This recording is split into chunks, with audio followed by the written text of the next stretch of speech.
হুজুরের মতো লাগতেছে কেন? আমরা মুসলমান, ইমানি কায়দায় চলা আমাদের নৈতিক দায়িত্ব। তোরে টাকা খরচ করিয়া ঢাকায় পাঠাইয়া ভার্সিটিতে পড়ালেখা করাইছি কি লাইগা? স্মার্ট হয়ে থাকার লাইগা। আব্বা ভাইজানের কোন দিক দিয়ে আনস্মার্ট লাগে? যাই হোক, এবার কিন্তু তোরে বিয়া করামু। আম্মা 7 দিনে ছুটিতে আসছি, আবার চলে যেতে হবে। এর মধ্যে আমি তোর বিয়ে করামু। আমি কই ফকিরস্তান ঘটে গেলে আমি কথা বলে রাখছি। আব্বা ইনশাআল্লাহ বিয়ের আর কিছুদিন পরে করি। তোর জন্য অনেক আর আনিকারে বিয়া করাইতে পারতাছি না। আম্মা তাহলে আনিকার বিয়েটা দিয়ে দাও। না ভাইজান, আগে তোমার বিয়ে হইব তারপর আমাগো বিয়া। আচ্ছা ঠিক আছে, মেয়ে দেখো, কিন্তু আমি যৌতুক নিয়ে বিয়ে করব না। শুনছো শুনছো তোমার বলার কথা শুনছো? এই তোরে লেখাপড়া করাইতে তোর পিছনে আমার কত খরচ হচ্ছে তুই জানোস?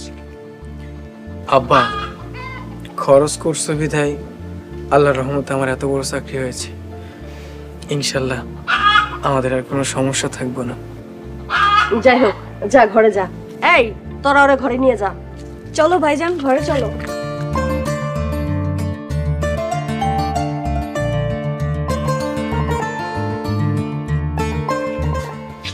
ভাবছিলাম যৌতুক নিয়ে বিয়ে করাই পোলাডারে আমার সারা জীবনে খরচা তুলুম।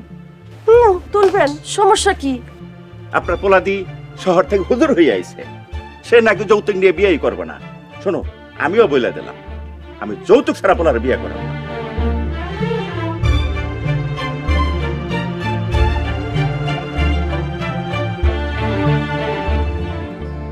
বারেক ভাই, ও বারেক ভাই, বাড়িতে আসেননি? কেডা? আরে ফকিরস্তান ঘটকছে, তা কি মনে কইরা? ভাই, আপনার মায়ের জন্য একটা ভালো সম্বন্ধ পাইছি। আলহামদুলিল্লাহ।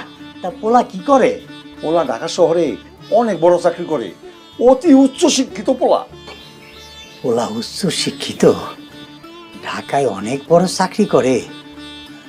কিন্তু ঘটক ভাই, আমার মতো গরিবের মাইয়ারে ওই পোলায় কি বিয়া করব?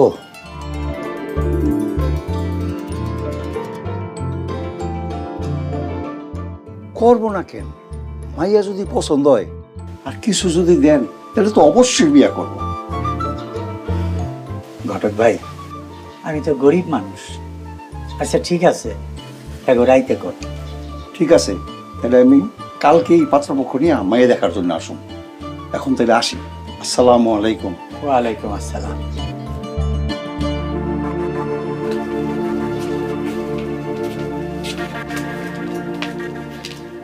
আব্বা, ঘটক কেন আইছিল? মারে, ভালো একটা সম্বন্ধ নিয়ে আইছে।